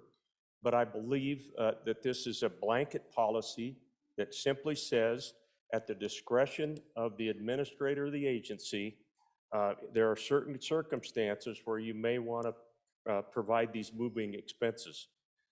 That seemed reasonable to the committee, and that's why it's here on the floor today.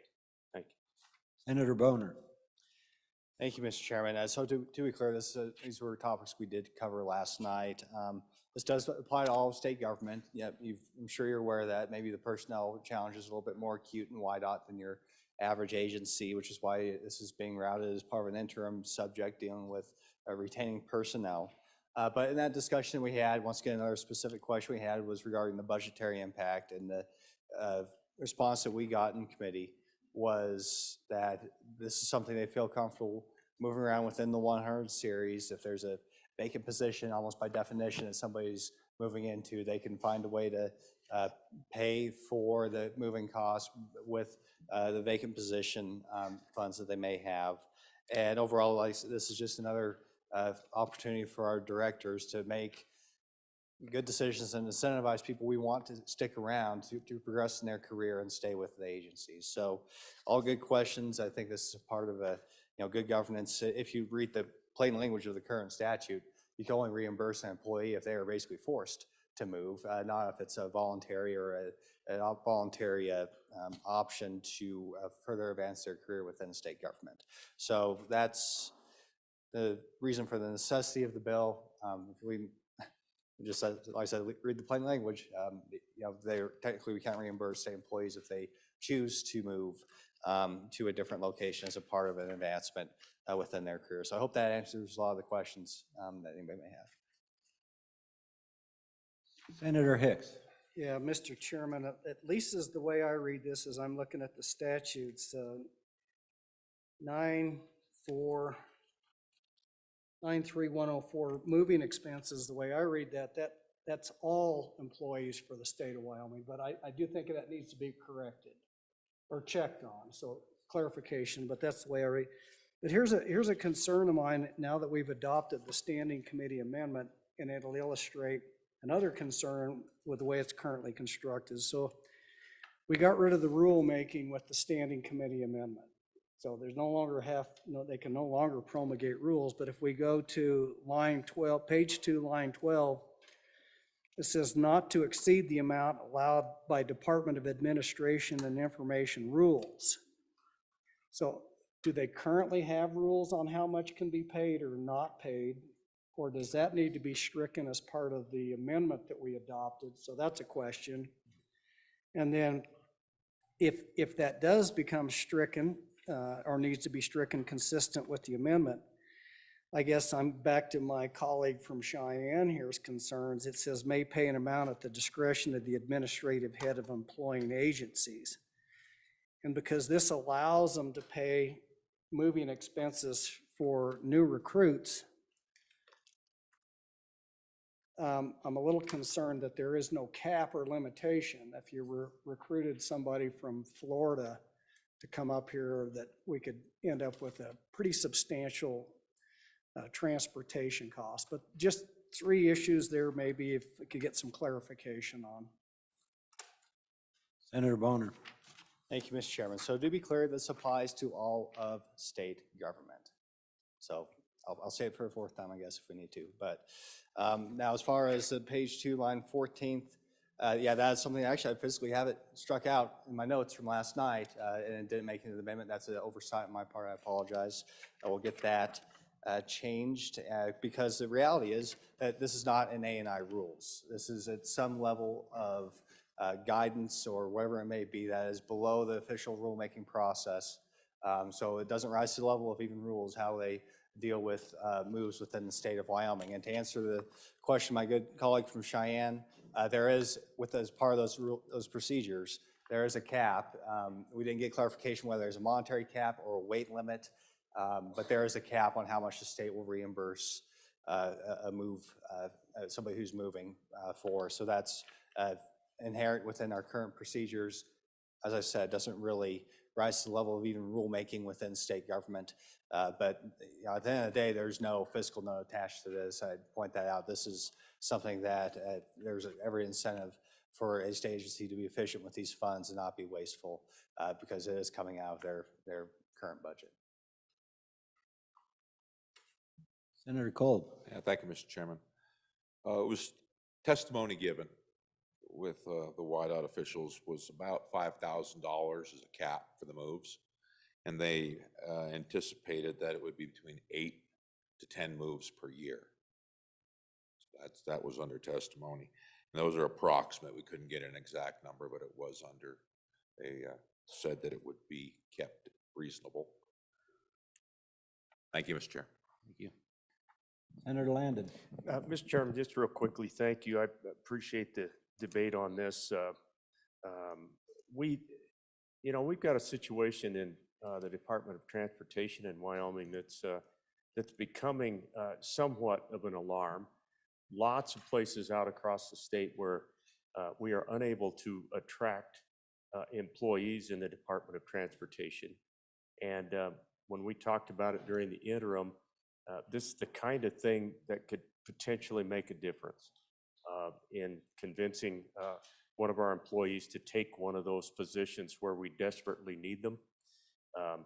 And so I think it's a discretionary piece, but I think there's enough sideboards around it. I agree with my colleague from Converse County. I don't really believe there's going to be anything frivolous here. I think it's an opportunity, though, to to shift the personnel where the Department of Transportation needs to have it. So hope you'll support the bill. Okay, Senator Scott. Mr. Chairman, I am convinced that this bill for the Transportation Department, the Highway Department, is very much needed, and we are getting quite a problem.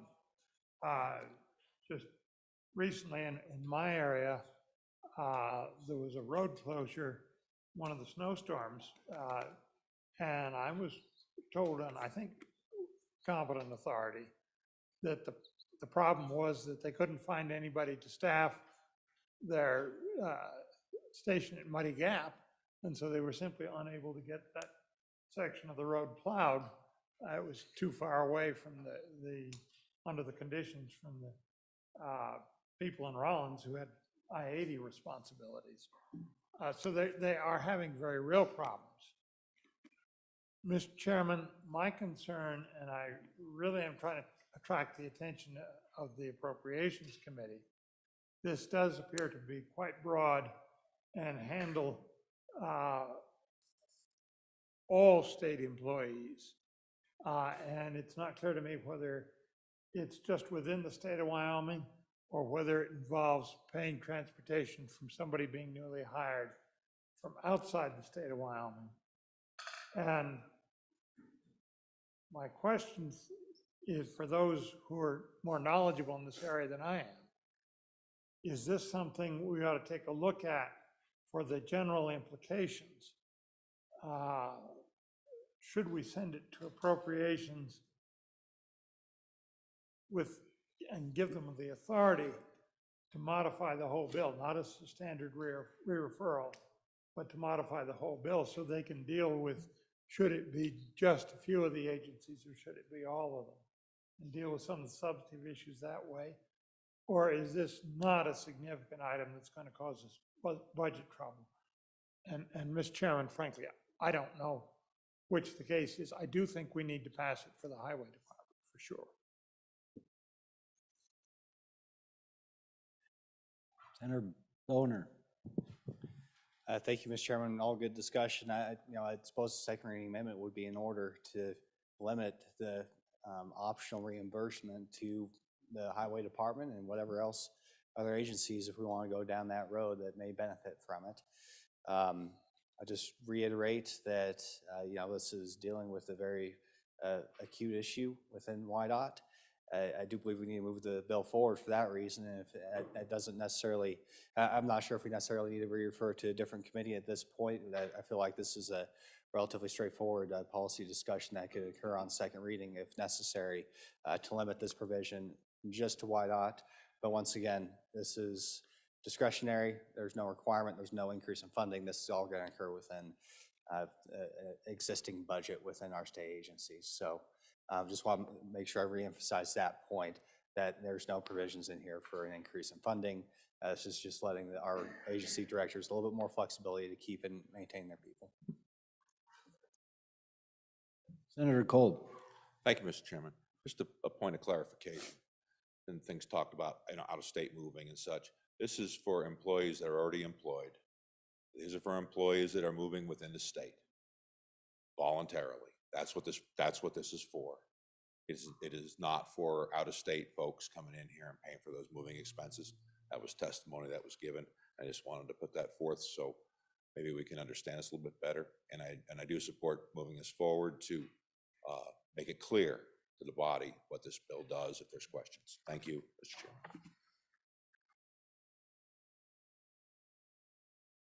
Senator Scott. Mr. Chairman, I've got a further question. I've heard it now several times being described as discretionary. Yet, as I read the bill, if you look on page 1 and then page 2, when an employee is transferred within the state or a person is recruited for permanent duty within the state of Wyoming Employment Agency shall, on page 2, line 5, and it says shall pay. I don't understand how that can be described as discretionary. Am I missing some other provision somewhere? Because this sure looks like mandatory to me. Senator Boner. Mr. Chairman, that is existing language. That's still why the only underlined portion is replacing the lowercase s with an uppercase s. The discretionary part is when it is a voluntary move. Right now, there's no ability to pay for that. That's the discretionary part. So the mandatory part, the shall, is current language.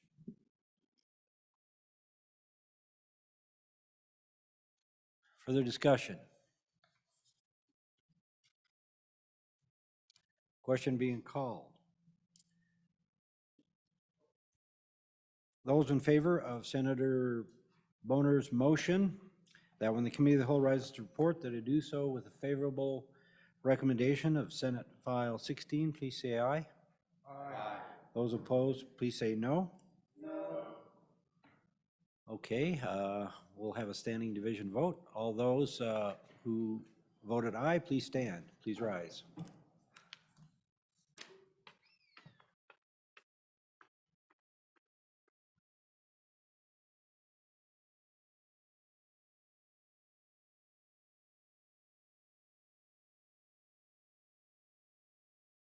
Thank you. Please be seated. All those voting no, please rise.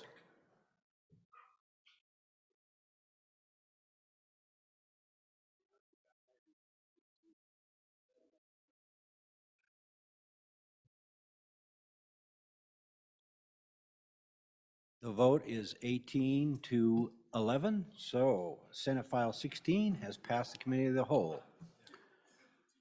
Mr. Majority Floor Leader, that's the desk is clear.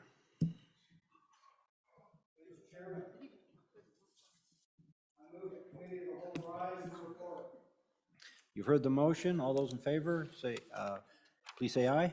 Aye. All those opposed, no. The motion is passed. Mr. President. Great job.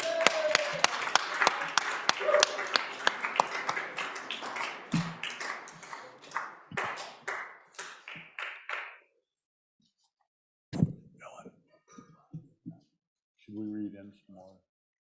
Reading clerk have stuff to read in?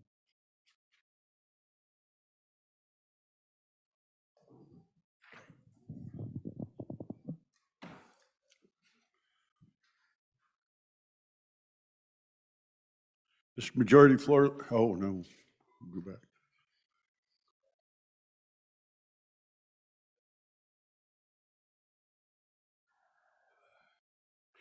Reading clerk will read the Committee of the Whole report. Mr. President, your Committee of the Whole, having had under consideration bills on general file, begs leave to report as follows. Senate File 77, do pass. Senate File 78, do pass amended. Senate File 58, do pass. Senate File 59, do pass. Senate File 19, do pass. Senate File 20, do pass amended. Senate File 2, do pass. Senate File 5, do pass. Senate File 60, failed to pass Committee of the Whole and was indefinitely postponed.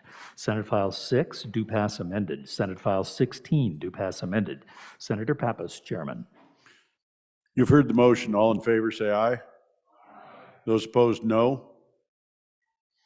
Motion is passed.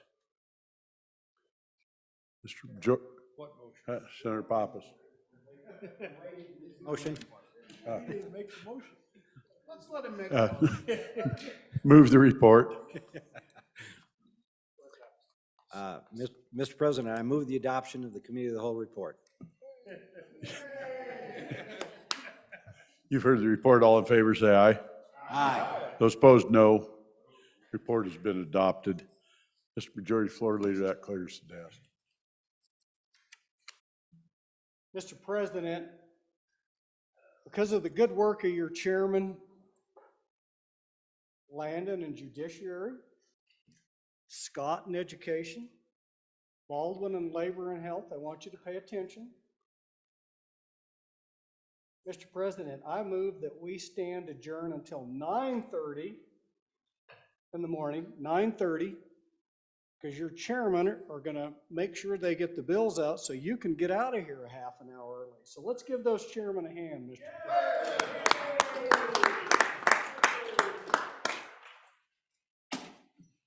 Do you have an announcement to make to me? 9:30, okay. Thank you. Are there any announcements? Senator Scott. Report, education will meet tomorrow morning at 8 a.m. in room 110. Senate File 47, Education, Repeal of Immunity for Corporal Discipline. Senate File 51, School Finance, Regional Cost Adjustment. 8 o'clock, room 110. Senator Dockstader. Thank you, Mr. President. Your committee number 9, Minerals, will meet upon noon recess, Friday, January 13th, Capitol Extension Room W004, and online to consider Senate File 95, Moon Landing Day. Senator Baldwin. I can't follow that, Mr. President. Mr. President, your committee number 10, Labor, Health, and Social Services, will meet with shock collar in effect to keep things moving in the morning. We're gonna hear Senate File 7, definition of opiate antagonist amendment, Senate File 9, Medicaid coverage, licensed pharmacist, and Senate File 37, podiatry Medicaid services, Medicaid. That'll be in room 6 in the connector. Senator Steinmetz. Thank you, Mr. President. Your committee number 5, Agricultural, State and Public Lands and Water Resources, will meet 15 minutes upon adjournment in Capitol Extension Room W2 and online, and that is today.